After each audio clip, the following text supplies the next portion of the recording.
The Carla...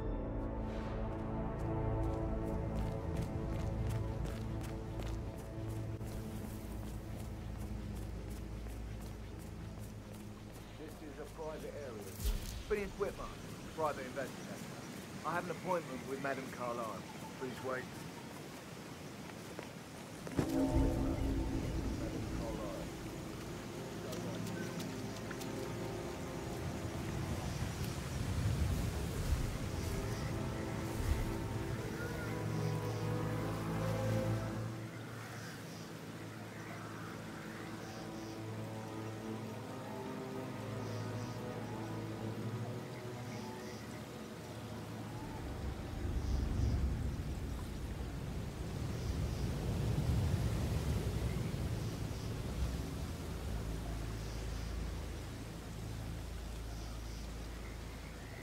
That is Phineas Whitmer, the famous private investigator, hired by Madame Carlyle this morning.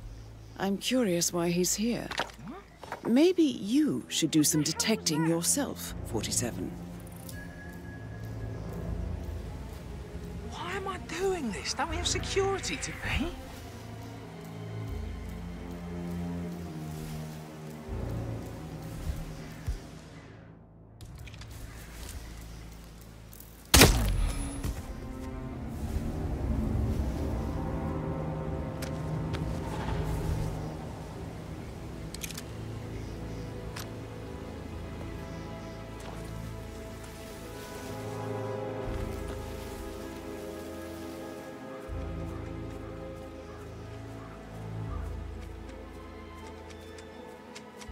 Mr. Whitmer, thank God you're here.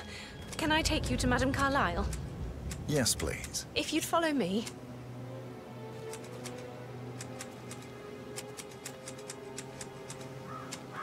I know I oughtn't say anything, but I'm so relieved you're here. Everything's just so strange.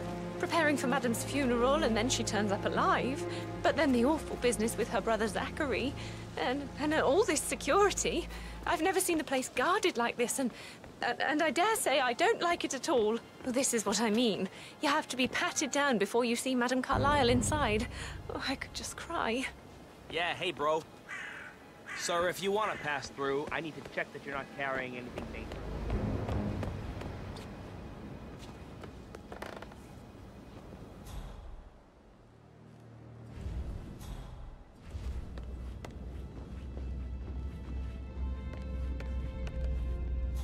Greetings, sir.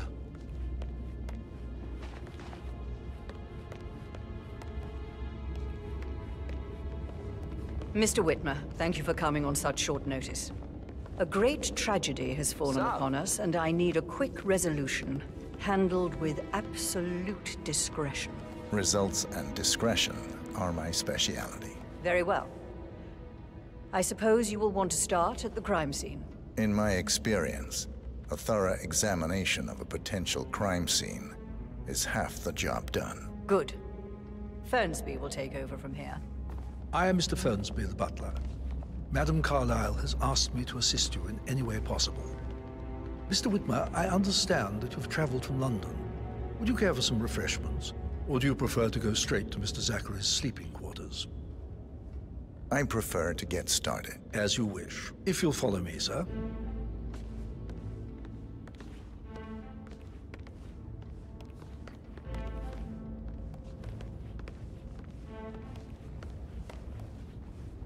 I feel obliged to point out that current affairs surrounding Madame Carlyle are of a delicate nature. You may be familiar with the recent announcement of her death. You will probably learn that a staged funeral is scheduled to take place tomorrow. Madame's children were not informed until this morning that their mother was in fact not dead at all. So please bear with them if they seem affected by the rather unusual situation. I trust I do not need to remind you that there will be consequences if word gets out that Madame Carlyle is still alive. I'll consider her dead when I leave. Before you inspect the crime scene, I will tell you this. The case concerns the death of Mr. Zachary, Madame Carlyle's younger brother. He was found dead in his bed this morning. The door was locked from the inside, and a suicide letter was found in his room. However, Madame Carlyle suspects foul play and will not accept that he took his own life. I've prepared some information for you, so please do come and see me when you've finished your investigation of the crime scene. This is Mr. Zachary's room, to my right. A locked room murder mystery, 47. I trust you'll get to the bottom of this. Why don't you use your camera to scan the dead body, 47?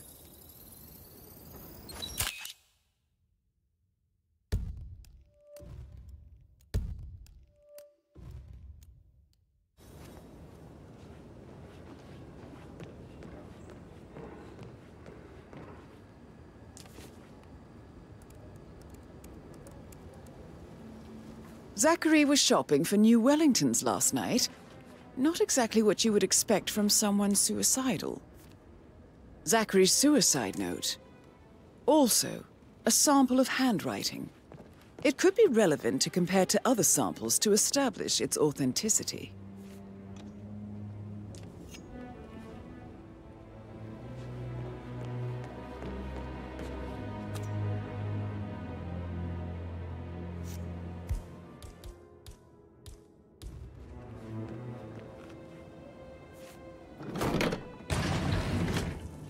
A hidden door. It's a secret passage. This could explain how the door was locked from the inside. A photocopy of the floor plans. Somebody's been researching the secret ins and outs of Thornbridge Manor. I'm sure there's more to find in Zachary's room.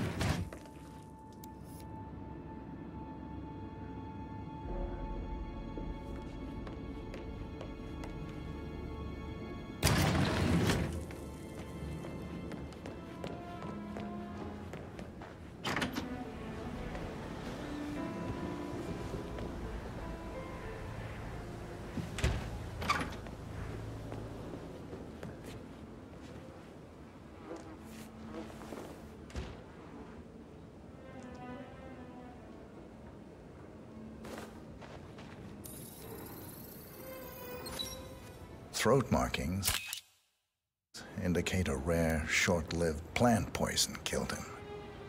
Spread shows time of death at around 10 o'clock last night. You do know your poisons, 47. I believe you've done a thorough search of the crime scene, 47. Maybe it's time to see the butler. I'm curious about the information he's prepared for you.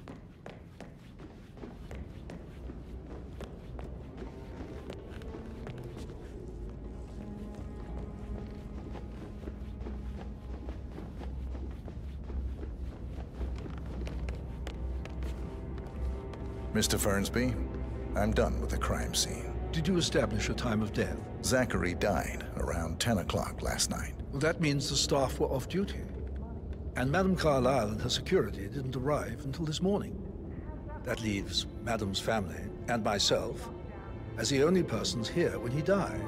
And before you ask, no, I do not have an alibi. I was alone in my office at the time of death. Here's the material that I prepared for you. It's a list of the possible suspects and their quarters. Hopefully that will help you keep track of your findings. Please come and see me when you've solved the case, and I will take you to Madame Carlyle. Mr. Fernsby? Mr. Whitmer, you have enough evidence to present your case for Madame Carlyle? No, not yet. Come and see me when you do. So how does one solve a murder mystery, 47? Motive, means, and opportunity, I believe. May I suggest you ask the suspects for alibis? Or perhaps do you prefer searching the manor for clues first? That is the door to Mr. Fernsby's office. Gentleman, he gave me his coat and all. Rosie, you need to forget about Patrick. No good's gonna come of it. Stick to your own kind. You mean like Chris? He treated me like shit. All he wanted to do was play his stupid video games, never any romance. I deserve romance. Rosie, tell me what you did last night. I'm in trouble, aren't I? I spent the evening with Patrick. We met after dinner and I went home at 1 in the morning. He said he needed someone real to talk to. When he looks at you, it makes you feel like the center of the universe. Like a real princess. But now he just ignores her. Well, he's under a lot of pressure. He's an idiot. That's what he is.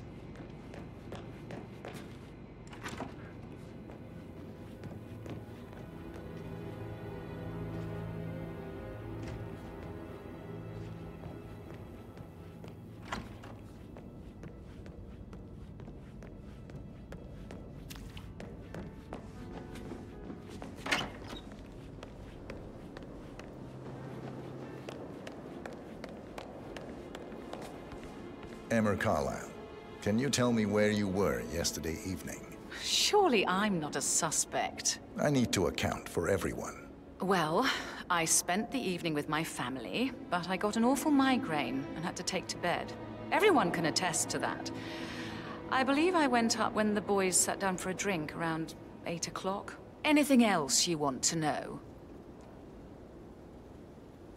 How did you feel about Zachary? I might as well be honest. His presence was always awkward. How do you have a meaningful conversation with a man who only cares about plants? In my opinion, Alexa bears some responsibility for how this ended.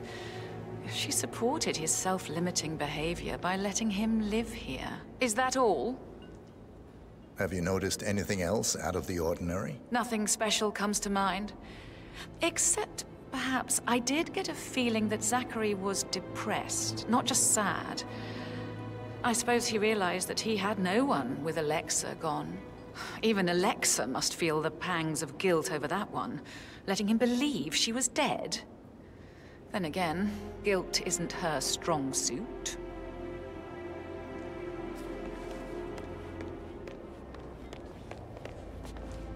Rebecca Carlisle, can you tell me about yesterday evening? We don't really see much of each other, my brothers and I. I suppose it takes our mother's funeral to bring us together, and even then, it's not like we sit on each other's laps. Now, let's see. Patrick, Gregory's son, disappeared straight after dinner. You know, I think he might be in some sort of trouble.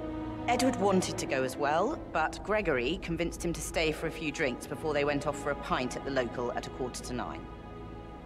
I swear Gregory enjoys Edward's discomfort overstaying here. I had a conference call with my New York office at 9, so I spent 3 hours on my laptop in my room and went straight to bed afterwards. I don't know about Emma. She did act a bit strange. You know, I bet she was making lists for changes needing to be done once she gets her hands on Thornbridge Manor.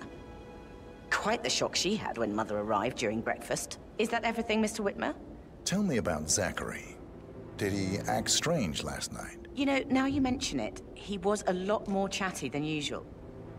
He wanted to know about my connections in the publishing business. Apparently, a friend of his is writing a book, which strikes me as very peculiar. I didn't think he had any friends. Is there anything else you want? Anything else you feel like mentioning? I may be wrong, but I saw Mr. Fernsby, the butler, leave Zachary's room early this afternoon. And he seemed a bit startled when he saw me in the hallway. It's probably nothing. Oh, and one more thing. Please be kind to Edward. He can only take so much. Is that everything, Mr. Whitmer?